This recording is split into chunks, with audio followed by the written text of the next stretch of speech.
Millionaire pretended to lose everything to test his fiancée. What he discovered destroyed him.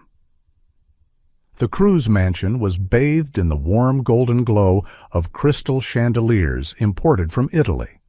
The high ceilings and polished marble floors reflected the soft footsteps of servants tidying up after the afternoon tea.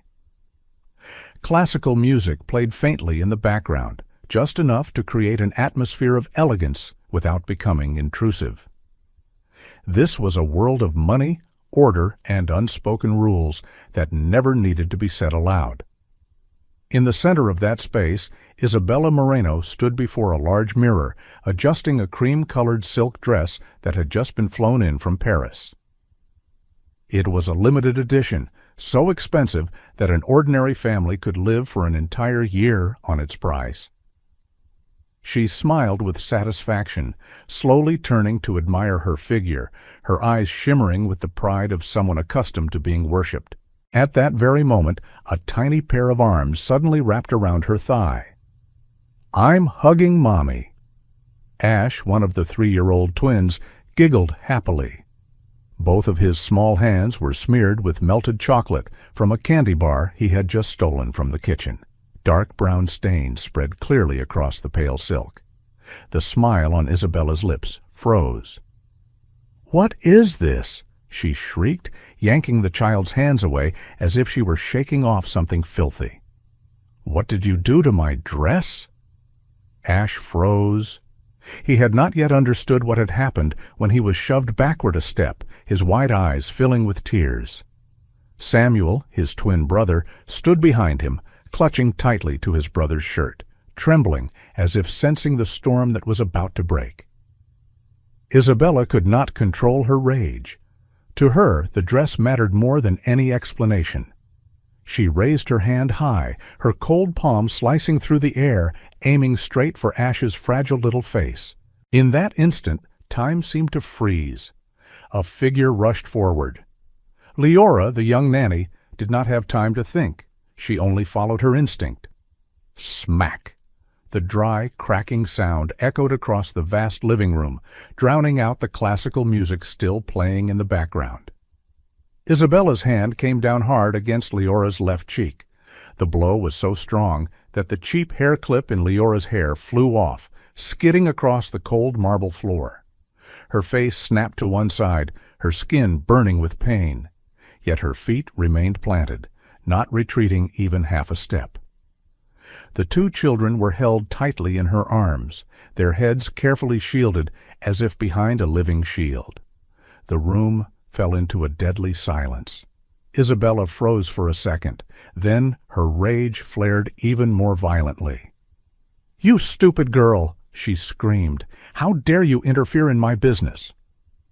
Leora slowly lifted her head. 5 bright red fingerprints stood out clearly on her cheek. The eyes that were usually lowered, patient and gentle, now shone with something very different, painful, yet hard as steel. "Children should not be beaten, Mrs. Isabella," Leora said softly, her voice trembling slightly but firm. She tightened her hold on the twins. "A dress can be washed, but a blow to a child's soul can never be erased." Ash burst into tears against Leora's chest. Samuel sobbed too, his tiny hands clutching tightly at her old, faded apron. Isabella ground her teeth, her eyes blazing. It was no longer just about a stained dress. She had just been challenged by a servant inside her own mansion. The air in the living room was still thick after the slap. Leora bowed her head, soothing the 2 children, whispering words of comfort that meant nothing against a fear far too great for 3-year-olds. Isabella remained standing, breathing hard, her chest rising and falling as her anger had yet to subside. The silk dress stained with chocolate was clenched in her hand like evidence of an unforgivable insult. Then a deep voice rose from the grand hall. "Enough!" Everyone turned at once.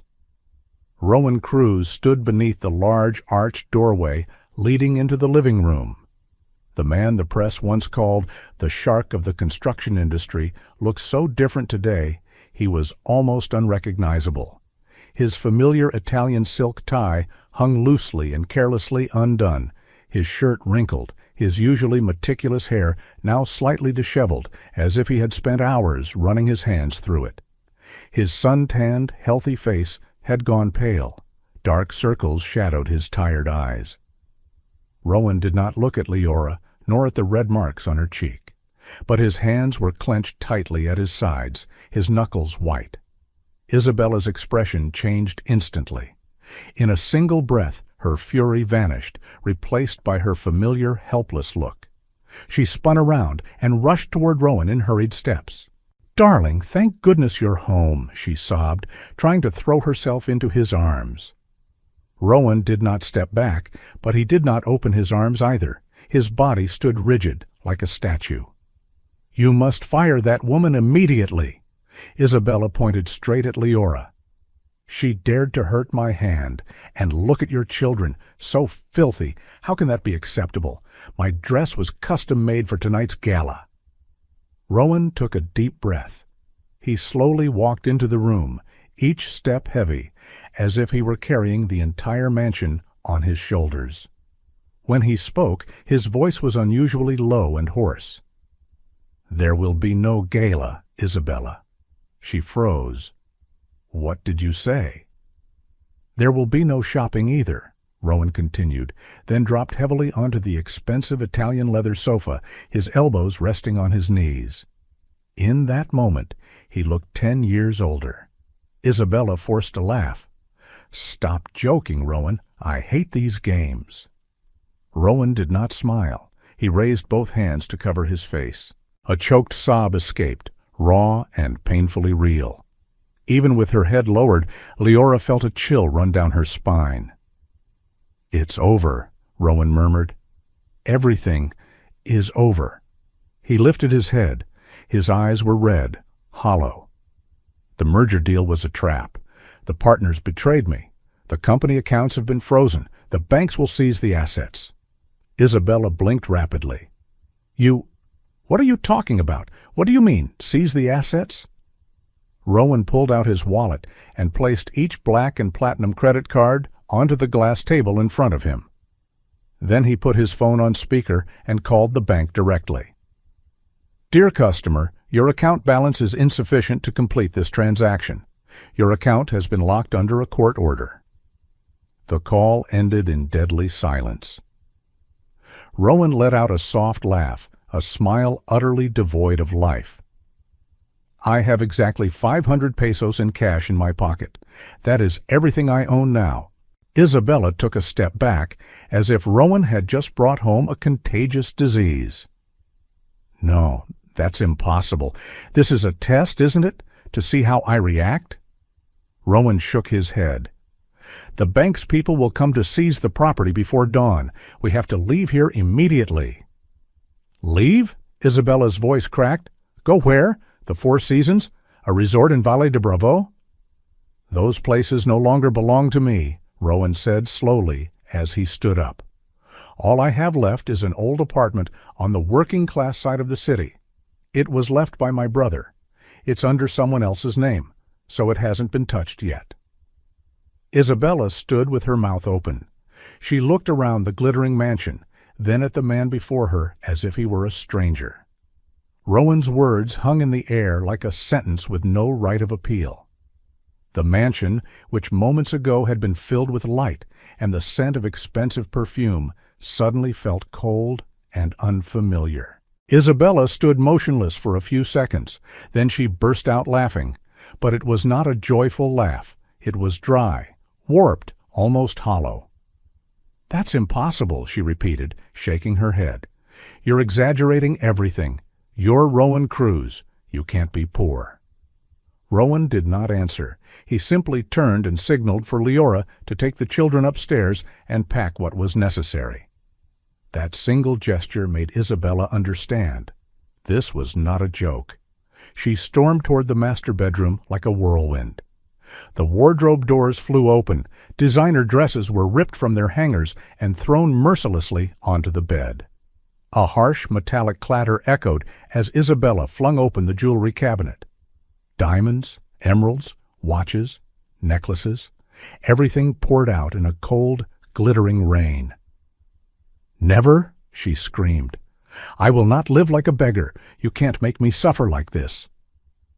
Rowan stood at the doorway, watching in silence. His eyes no longer held anger, only a deep, exhausted weariness. "Isabella," he said slowly, "we're only taking what's essential. Those items have already been sealed on paper by the bank. If you're caught with them—" "I don't care," she snapped, turning sharply, clutching a handbag stuffed with jewelry to her chest. "If you're bankrupt, that's your fault. I have no reason to pay for your failure." At the far end of the hallway, Leora stood still, holding Ash's and Samuel's hands tightly. The two boys stared in confusion at the woman who used to smile at them every morning, now transformed into someone completely different. Rowan stepped away from Isabella's room and closed the door behind him, as if shutting an invisible door between them. He turned to Leora. "Leora?" She startled and bowed her head quickly. "Yes, sir." Rowan took a deep breath. "I can't pay your wages anymore. I don't know what tomorrow will bring. You should leave. Find somewhere safer." Leora was silent. She looked down at her worn shoes, then at the two children clinging to her dress as if to the last life raft. Memories rushed back, her first day seeking work, turned away because she had no guarantor. The day her mother was hospitalized, and Rowan had quietly paid every bill without deducting a single peso from her salary. She lifted her head. Her brown eyes shimmered with tears. "Sir?" Leora said slowly, her voice trembling slightly but clear. "You gave me a job when no one else would hire me. You helped my mother live another year. I am not someone who runs when the ship meets a storm." Rowan froze. "If you and the children must move to that apartment," Leora continued, bending down to embrace Ash and Samuel, "then I will go with you. At the very least, the children will not have to face all of this alone." Samuel buried his head into her shoulder while Ash tightened his grip on her hand. Rowan felt his throat tighten, but he only nodded, saying nothing more. At that moment, Isabella emerged from the bedroom, dragging two large suitcases, both bulging. She cast a scornful glance at the scene before her. "How touching," she sneered. "Do you think loyalty pays the rent, or that we'll live on air?" Leora did not answer. She simply pulled the children closer to her. Isabella turned to Rowan. "You see, this is exactly the problem. Bringing along a useless maid will only add to your burden." Rowan looked at Isabella, then at Leora. For the first time during that long, exhausting night, he recognized a contrast so stark it hurt. On one side stood a woman who had everything yet thought only of herself. On the other, a woman who had nothing yet was willing to stay when everything fell apart. "We leave in 30 minutes, Rowan said firmly. "Only clothes and documents. No past." Isabella ground her teeth and spun away. Leora lowered her head, whispering to the children, "It's all right, my dears. Everything will be okay." But deep down, Leora understood clearly. From this moment on, they were not just leaving a mansion behind. They were leaving an old world, stepping into a place where true human nature would no longer have anywhere to hide. The massive iron gates of the Cruz mansion slowly opened into the night. Yellow lights spilled across the familiar stone-paved driveway, where only hours earlier the polished shoes of elegant guests had left their marks. Now everything lay silent, as if escorting a fallen dynasty into exile. There was no limousine, no armored SUV. Before them stood only an old gray sedan, its paint peeling in places, its doors scratched, its exhaust coughing weakly. When Rowan opened the rear door, the rusted hinge groaned in protest. Isabella stood frozen. "What is this?" she asked, her voice trembling more from shock than anger. "Are you joking with me?" "A friend's car," Rowan replied shortly. "No GPS. No one can track it." Isabella stepped back as if the filthy car might infect her. "I'm not getting into that thing. It smells like gasoline and sweat." Rowan did not argue. He bent down and opened the door for Ash and Samuel. Leora quickly lifted the two boys inside, carefully fastening the old, frayed seat belts. She sat between them, instinctively spreading her arms to shield them. "Get in, Isabella," Rowan said wearily, "or stay here and explain to the bank why you're still wearing a diamond watch." Grinding her teeth, Isabella cast one last look at the glittering mansion, then reluctantly climbed into the front seat, spreading a thin silk scarf over the seat before sitting down, her face twisted as if enduring an unforgivable punishment. The car shuddered, then rolled forward. They left the luxury district, passing broad avenues, straight rows of trees, and evenly spaced streetlights. But the farther they went, the more the scenery changed. Glass high-rises vanished. Bright neon lights gave way to flickering yellow bulbs. The roads grew rough. Trash appeared more frequently along the corners. Isabella pressed her face to the window, breathing rapidly. "Rowan, where are you taking us? This is a dangerous area. We'll be robbed. Or worse." "This is where working people live," Rowan replied, gripping the steering wheel. "People who live on exactly what they earn." At last, the car stopped in front of an old 4-story building, its blue paint faded by sun and rain. Balconies hung heavy with laundry. In the courtyard below, a few young men gathered with loud music, their laughter mixing with the smell of dampness and street food. "We're here," Rowan said, turning off the engine. The car shuddered once more, then went still. "No," Isabella whispered, shaking her head repeatedly. No, I'm not getting out. This isn't a place for people to live." Leora opened the rear door. Night air rushed in, carrying damp smells, grease, and the earthy scent left after the afternoon rain. She smiled at the boys, softening her voice. "Come on, my dears," she said, as if inviting them on a picnic. "Let's pretend we're camping. Let's see who can climb the stairs the fastest." Sensing Leora's calm, Ash and Samuel timidly stepped out of the car. Rowan took the suitcases. Isabella remained frozen in her seat. "Isabella," Rowan said flatly, "we don't have gas to go anywhere else. Either come in or stay on the street." At last she stepped out, her high heels sinking into the uneven pavement. A few curious eyes glanced their way. Isabella pulled her fur coat tightly around herself, trembling not from cold, but from humiliation and fear. They climbed the narrow, dark stairwell where dampness mixed with the smell of cat urine.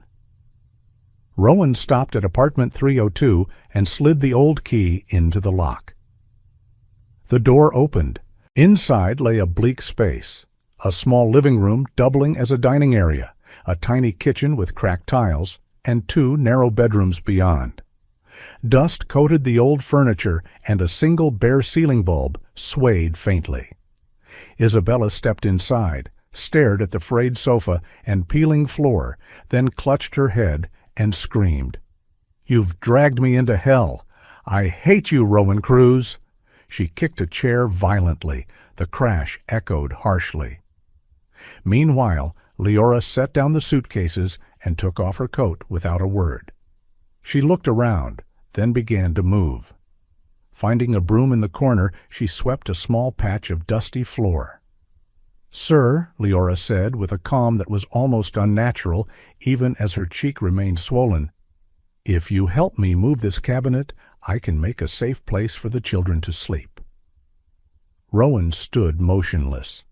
To his left, Isabella, the woman of high society, was collapsing over lost comfort. To his right, Leora, the maid in her worn uniform, was rolling up her sleeves, cleaning a place that was not her own, simply so the children would have somewhere to rest. Rowan closed his eyes for a moment. He knew that although this trial had only just begun, the first lesson had already revealed itself. clear and more merciless than anything he had ever faced in his life. The first night in apartment 302 passed heavily, like a lingering fever. No one truly slept. The weak ceiling bulb cast a sickly yellow light, revealing every crack in the walls, every patch of peeling paint, like old scars that had never healed. There were no beds, only a sagging sofa in the middle of the room and the icy floor. Leora spread the old curtains she found in a cabinet to use as padding. She folded them again and again with obsessive care, as if a little more effort could keep the cold from touching the children's backs. She took off her only sweater and placed it beneath Ash's and Samuel's heads as pillows. The boys fell asleep from exhaustion and too much crying, their small hands still clutching the hem of Leora's dress even in their dreams. Isabella refused to lie down. She sat upright on the sofa, still wearing her fur coat, sweating from the heat, yet holding herself like an exiled queen. Every small sound, a scurrying rat, a leaking pipe, made her flinch, her face twisting in disgust. "I will not sleep here," she declared. "Tomorrow I'll find a decent hotel, even if I have to sell something." Rowan leaned against the wall, eyes closed but not asleep. He let Isabella's words drift past him like meaningless noise. His mind was stretched between two opposing images, selfish panic and silent sacrifice. The next morning, the heat arrived early. The low, airless apartment had windows that would not fully open. The stagnant air quickly grew suffocating. Leora was the first to rise. She quietly stepped into the tiny kitchen and opened the cupboard. It was nearly empty. A small bag of rice, a few cans of fish, a half-empty bottle of water. No gas. Only an old, dust-covered electric burner. Leora took a deep breath and rolled up her sleeves. She rinsed the rice and cooked a thin pot of white porridge on the weak burner. When the scent of rice rose, Ash woke, rubbing his eyes, his voice hoarse. "I want chocolate milk." Leora paused for a moment, then smiled. "Let's change things up today. Pretend this is lemon snow." Ash pouted, but obediently sat down. Samuel was too tired. He sat on the floor, playing with a toy car missing a wheel that Leora had found in a suitcase. Isabella stepped out of the bathroom. What made Leora freeze was not her words, but the sight before her. Isabella looked perfect. Her hair was neatly styled, her refined makeup concealed the dark circles under her eyes, and her familiar vanilla mint perfume spread through the cramped space. The contrast was cruel, almost absurd. "What is that smell?" Isabella frowned. "Canned fish? My God, I'm not eating that. It smells like cat food." Leora set the bowls of rice before the boys. "It's only temporary, ma'am. When Mr. Rowan—" "I don't care," Isabella cut in. "I need coffee. At least Starbucks. I can't start my day in this rat hole." Rowan stepped out and heard the entire exchange. He looked at the plain bowls of rice, at the two hungry children eating slowly, then at Isabella. "We don't have money," he said. "This is everything." Isabella scoffed. "Then you eat it. I'll starve." But by noon, when the heat peaked and her stomach began to tighten, she rummaged through her handbag, muttering to herself. Leora said nothing.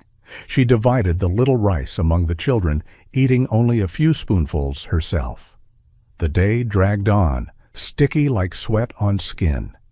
In the afternoon, Ash grew irritable from hunger and exhaustion.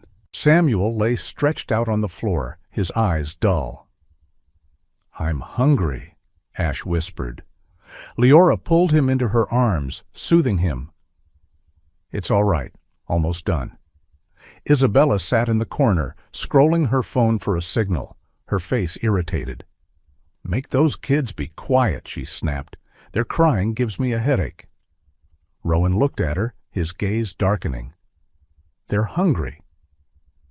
"Children can stand a little hunger and not die," Isabella replied coldly. "You act like they're the center of the universe." Her words dropped into the tiny room like a heavy stone. Leora lowered her head, but her hands clenched tightly. She did not argue. She simply rose quietly to get water for the boys, as if every small act were a silent declaration. Inside that cramped apartment, each passing hour did more than drain their strength. It peeled away every mask. Poverty did not need to scream.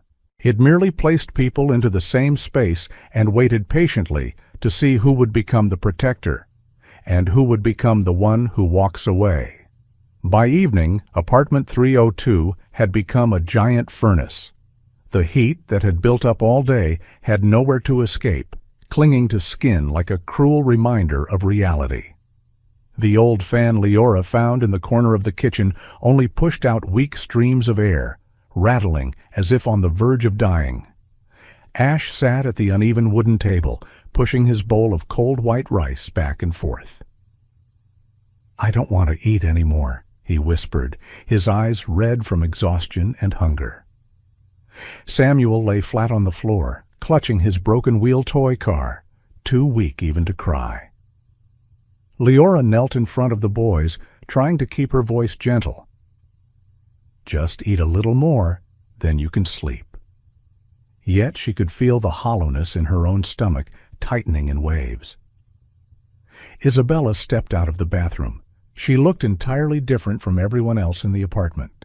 Her golden hair was smoothly styled, her skin scented with mint and vanilla, her face carefully made up as if she were about to walk a red carpet rather than live in deprivation.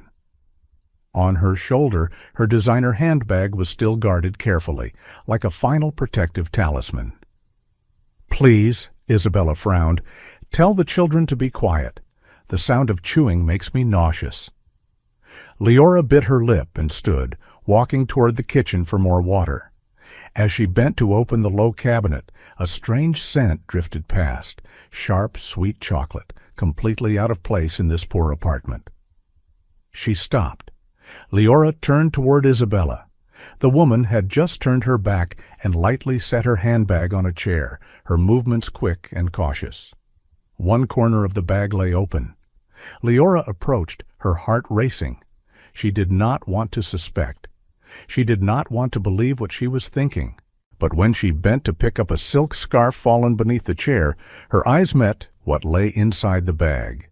Shiny wrapped packets, a half-eaten box of Swiss chocolate, a pack of imported cold cuts, a jar of macadamia nuts, and on top, a small bottle of premium mineral water. Leora went rigid. In that moment, every sound in the room seemed to disappear. Only her own breathing remained. She looked up at Isabella, brown eyes flooded with tears, yet burning. "Ma'am," Leora's voice trembled. "The money Mr. Rowan gave to buy milk for the boys. You said you dropped it." Isabella turned, her eyes flashing briefly with caution before hardening into contempt. "So?" Leora pointed at the bag. You bought these?" Isabella followed her finger, then laughed. "Oh, that? I need to eat properly. I'm an adult. I need energy." Ash lifted his head at the word eat. He stepped closer and pointed at the handbag. "Candy," he whispered. "I can smell candy." Isabella immediately yanked the bag toward herself and sprang to her feet. "Back off. Don't touch my things."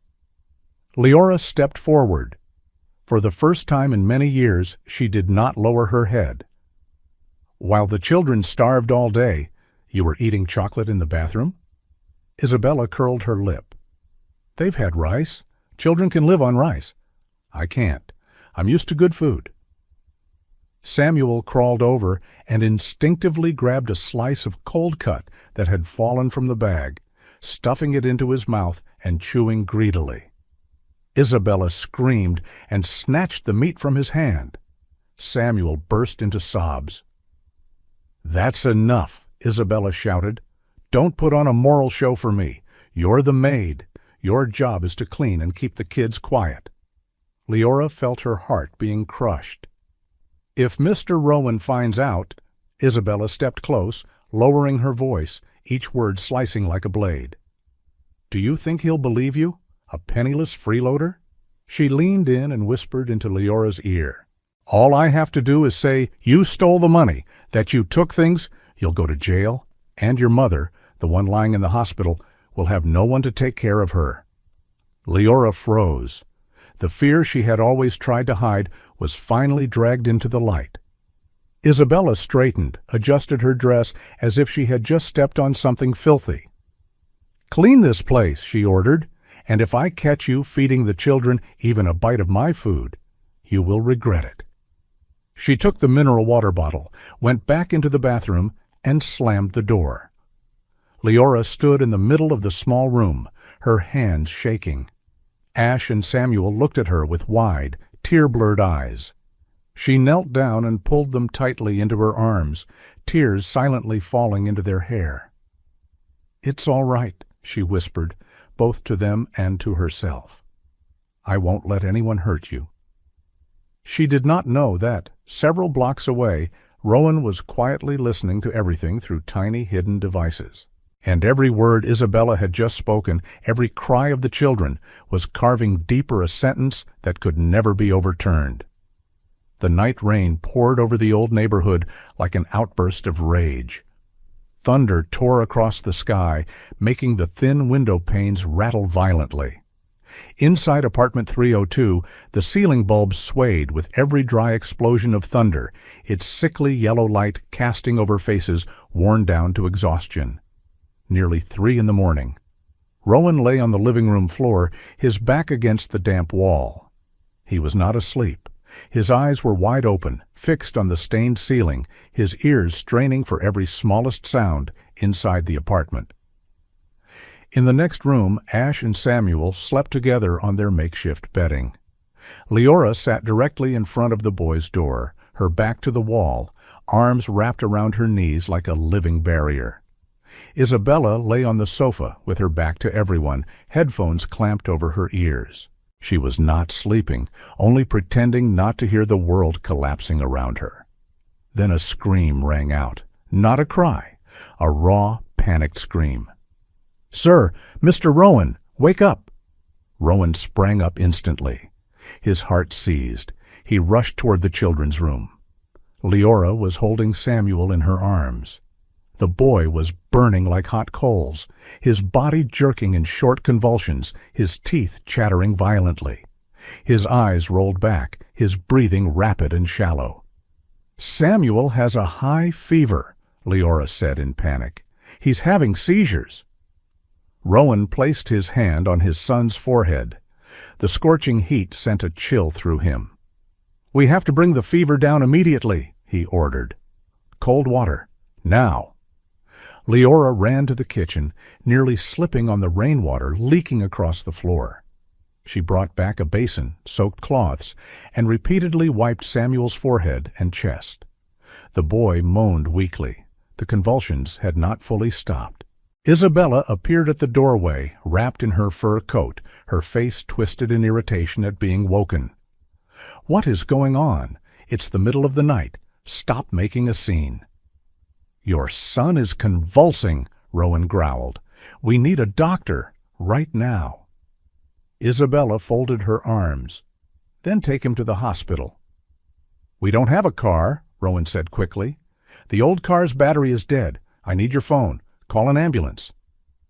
Isabella stepped back half a pace, clutching her handbag.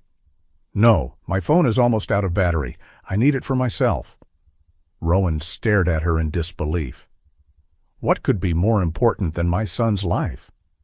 "You're exaggerating," Isabella said coldly. "Kids get fevers all the time. Put 'em in cold water. That's enough. I have a headache. I need to sleep." Leora snapped her head up, her eyes bloodshot. "Ma'am, his breathing isn't regular. He could suffer brain damage without medicine." Isabella shrugged. "What do you know? You're not a doctor." Rowan felt anger flare like fire, but he restrained it.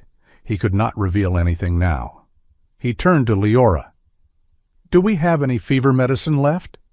Leora shook her head, tears streaming. "None, sir. It's been gone for a long time." Outside, thunder roared again.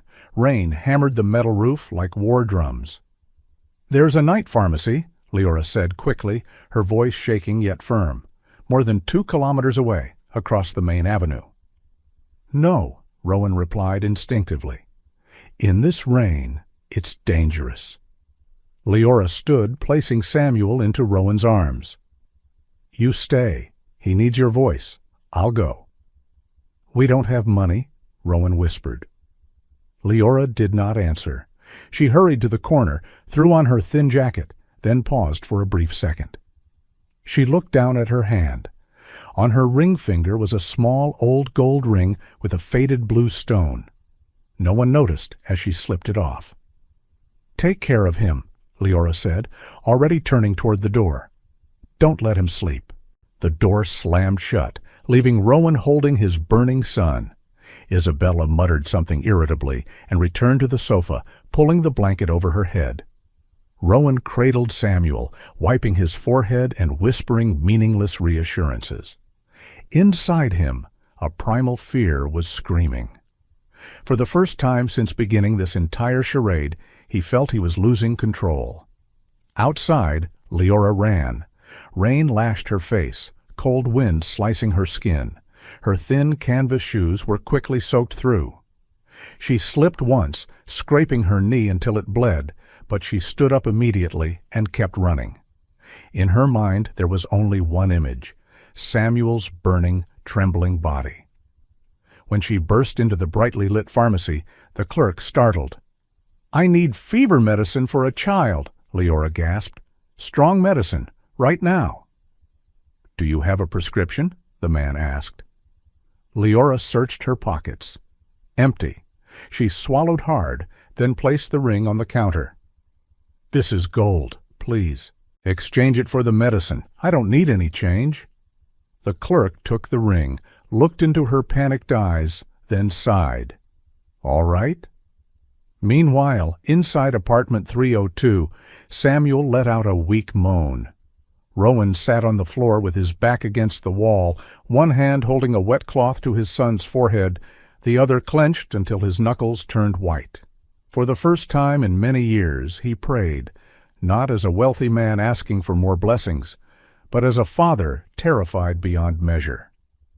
Across the room, Isabella opened her eyes. She sat up very slowly, careful not to make a sound. Through a small gap in the blanket, she watched Rowan bent over the child, completely consumed by panic. There was no worry in Isabella's eyes, only calculation. She rose quietly, picked up her handbag, and walked toward the window, to find a signal. When she saw that Rowan was not paying attention, she turned her back to him and pulled out her phone. The screen lit up. She dialed a familiar number. "Wait, Lawyer Montes?" Isabella whispered urgently. "I need to speak to you right now. No, I don't care what time it is." Rowan stiffened. His hearing was unnaturally sharp in the night silence. He did not turn around, but every word from Isabella cut into him clearly as a blade. "The situation has changed," Isabella continued, her back still to him. "Rowan is finished, truly bankrupt. We're living in a slum. The children are sick. No doctors, no medicine." She paused to listen, then smiled coldly. "Yes, just as you said. This is the perfect moment." Rowan closed his eyes. His fingers tightened further around the cloth. "The children's maternal family, they still want custody, don't they?" Isabella asked, her voice suddenly sweet. "If they knew the boys were living like this, I think they would be very concerned." She stepped farther away, lowering her voice as if negotiating a commodity. "I can testify. I'll say Rowan has lost control, is financially unfit, and is keeping the children in dangerous conditions. I'll sign any documents you need." Rowan opened his eyes. The blood in his veins turned cold. "In return," Isabella said without hesitation, "I want $2 million, transferred directly to my personal account, tomorrow morning." A brief silence. Then Isabella gave a soft laugh. "That's right. When you arrive, I'll open the door. I'll hand over the children personally. Rowan won't have time to react." Samuel moaned faintly. Rowan bent down to cover his son's mouth, though in truth he was hiding his own violent trembling. "No, I'm not joking," Isabella continued, her eyes gleaming with greed. "They're just burdens. I'm not sacrificing my future for 2 children who aren't mine." She ended the call and exhaled lightly, as if relieved of an annoying obligation. When she turned back, she startled to find Rowan looking at her. For a split second, Isabella's mask nearly slipped, but she quickly regained her composure. "What are you staring at?" She frowned. "Is your son all right?" Rowan did not answer. He simply bent down and held Samuel tighter, hiding eyes that were bloodshot and burning with something dangerous. Isabella shrugged and returned to the sofa. "So troublesome," she muttered. "Every night is drama." She did not know that the phone Rowan had placed on the floor beside the empty bread bag was quietly recording everything. Outside, the rain began to ease. The apartment door burst open. Leora appeared, soaked from head to toe, her hair plastered to her face. In her hands was a bag of medicine, carefully wrapped in her jacket. Her lips were purple from the cold, but her eyes shone with hope. "I've got the medicine," she gasped. "Quickly, sir." Rowan rose at once. As he reached for the medicine bag, his eyes fell on Leora's bare hand. "Where is your ring?" he asked softly.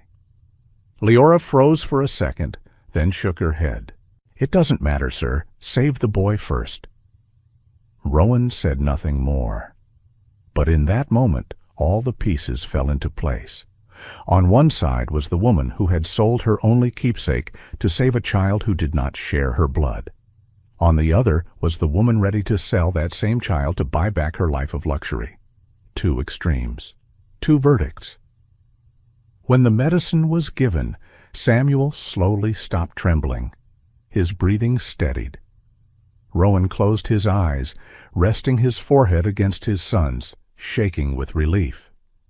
Isabella leaned against the wall, watching the scene with impatience. In her mind, there was only one thought: tomorrow morning. Dawn came slowly after the stormy night. Pale gray light slipped through the filthy window of apartment 302, revealing puddles still clinging to the floor and faces hollowed by a sleepless night. Samuel lay quietly in Leora's arms, his breathing steadier, his skin no longer burning red. Ash slept beside them, one small hand gripping the edge of Leora's dress as if afraid that letting go would make everything disappear. Rowan stood with his back to the wall, silently watching. His eyes had changed. There was no longer the weariness of a defeated man, no longer the confusion of someone who had lost everything. In its place was a cold, sharpened clarity, like a blade honed again after days of dullness. Isabella woke with her familiar irritation. She stretched, scanned the cramped apartment with disdain, then immediately checked her phone. The battery remained. The signal was weak, but enough to receive notifications. No new messages. She frowned, displeased. "What time is it?" she asked drowsily. "Almost 7, Rowan replied. His calm tone made Isabella glance at him in mild surprise. "You should get ready." "Get ready for what?" Isabella asked cautiously. Rowan gave a faint smile.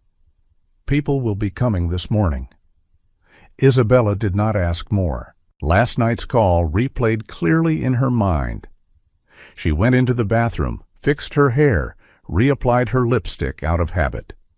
She needed to look flawless. When they arrived, she had to appear as a woman who had sacrificed everything, not a traitor. Meanwhile, Rowan knelt beside Leora. "Samuel will be fine," he said softly. "The medicine is working." Leora nodded, dark circles under her eyes. "Thank God," she whispered. Then, as if remembering something, she looked at Rowan hesitantly. "Sir, last night I heard Ms. Isabella on the phone." Rowan raised his hand to signal silence. "I know," he said quietly. "And I need you to trust me one more time." Leora met his eyes. There was no longer blind fear there, only trust built from blood, sweat, and a life-or-death stormy night. She nodded, Around 8 in the morning, footsteps echoed down the old hallway. Not one person, several. Heavy, deliberate leather shoes. Nothing like the building's residents. Isabella straightened at once. She took a deep breath and opened the door before Rowan could move. Before her stood not a lone lawyer. There were 4 men in black suits with earpieces, standing in neat formation. Behind them was a doctor carrying a medical case and an older man in a long coat, his gaze cold and severe, the legal representative of the children's maternal family. Isabella went pale. "Good morning, Ms. Moreno," the older man said. "We are here following your urgent request last night." Isabella turned to look for Rowan, but he was already standing right behind her. "What is this?" she stammered.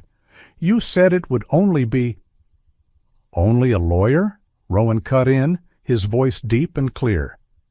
"I thought you'd feel more at ease if there were also a doctor and witnesses." Isabella swallowed hard. What are you doing?" Rowan stepped forward. His posture straightened, his shoulders squared, his gaze sharpened. "The performance is over, Isabella." He pulled out his phone and tapped the screen. Isabella's voice filled the cramped room, cruelly clear. "I want $2 million. I will hand over the children personally. They're just burdens." Isabella staggered back, her face drained of color. "No, that's not... It was edited." Rowan continued playing the recording. Each sentence, each word, fell like a hammer blow. The men in black suits showed no surprise. They merely observed, as if prepared for this moment. "Ms. Isabella Moreno," the legal representative said coldly. "With this evidence, any attempt by you to approach the children may be considered a criminal offense." Isabella trembled. "Rowan, listen to me. I was just under stress." Rowan looked at her, without anger, without pain, only absolute contempt. "You were not forced. You chose." He turned to Leora. "Take the children." Leora lifted Samuel into her arms. Ash took her hand. The doctor stepped forward, checked the boy quickly, and nodded to confirm he was stable. Isabella screamed, "No, I am your fiancée!" "You can't do this to me!" Rowan stepped close and said slowly, each word measured, "From the moment you made that call, you became nothing." He turned to the security team. "Escort her out.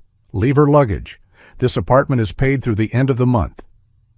Isabella screamed and struggled, but it was useless. The door slammed shut behind her, leaving a heavy silence. Rowan let out a long breath. Apartment 302 fell into absolute silence. After Isabella's desperate screams faded down the hallway, only the steady breathing of the 2 children remained, along with the short-clipped radio chatter of the security team. The damp, impoverished space, once filled with fear, hunger, and betrayal, now felt like a stage after the curtain had fallen. Rowan stood in the middle of the room. There was no trace left of a defeated man. His shoulders no longer sagged. His gaze was no longer dulled by loss. His back was straight, his stance open, his eyes sharp and still like the surface of a deep lake. Leora looked at him, her heart pounding. "Sir," her voice trembled. Then, everything that just happened. Rowan slowly turned. "It was real," he said, but it was real within a staged reality. He stepped to the rickety table and rested his hand on its chipped surface. "I was never bankrupt. My company never collapsed. The frozen accounts, the old car, this apartment, all of it was arranged." Leora staggered back, covering her mouth. "Why?" she whispered. Rowan closed his eyes for a moment. When he opened them, the coldness was gone, replaced by the weariness of a father. "I was about to get married," he said quietly. "I was about to place my life and my children's lives into the hands of a woman. I needed to know, when everything disappeared, who would stay." A security officer stepped forward and placed a tablet on the table. The screen lit up. Images appeared in succession like irrefutable blows. Isabella striking Leora in the mansion. Isabella hiding food in her handbag while the children starved. Isabella slipping a watch into her apron. And finally, the midnight call, every word clear. I will hand over the children. I want 2 million. Leora trembled, tears falling onto the floor. Rowan clenched his jaw. She didn't just betray me, he said. She betrayed the final boundary of what it means to be human. Outside, Isabella's footsteps faded. There was no limousine, no bodyguards, no apology left to be accepted. She was left behind, exactly where she had despised, in the very life she had feared most. Rowan turned to the security team. This apartment remains hers through the end of the month. After that, all support ends. Yes, sir. He turned back to Leora. This time his voice lowered, not as a command, but as an acknowledgement. And you? Leora bowed her head by old habit. Sir, I only did what I should have done. Rowan shook his head. No, he said. You did far more than that. He stepped forward and stopped in front of her. When I gave you permission to leave, you stayed. When my children were struck, you shielded them. When their lives were in danger, you sold your only ring. Leora broke into sobs. While one woman was willing to sell children to buy her freedom, Rowan said slowly, each word carved into the air, you sold your memories to save them. Then Rowan did something no one in the room expected. He bowed his head to Leora, not the bow of an employer to a servant, but the bow of one human being before another, of higher character. Leora, he said, you did not pass the test because I designed it. You passed it because this is who you are. The doctor stepped forward, announcing that Samuel was completely out of danger. Ash slept peacefully in the medic's arms. Outside, the armored convoy waited, headlights reflecting off the rain-soaked pavement. Rowan placed a coat over Leora's shoulders and guided her and the children outside. We're going home, he said. Months later. The Cruz mansion was no longer cold. The sharp clicking of high heels had vanished, replaced by children's laughter, the scent of fresh bread, and music drifting through wide-open windows. Leora no longer wore a uniform. She became the household's life manager, personally caring for and making decisions for Ash and Samuel. She had her own room, a contract, a future, and most importantly, respect. Rowan stood on the balcony watching the boys run circles around Leora, calling her by the name they had chosen. Mom Leora. He did not stop them, because some titles do not require paperwork. They are granted through actions. Elsewhere in the city, Isabella Moreno vanished from luxury parties and society magazines.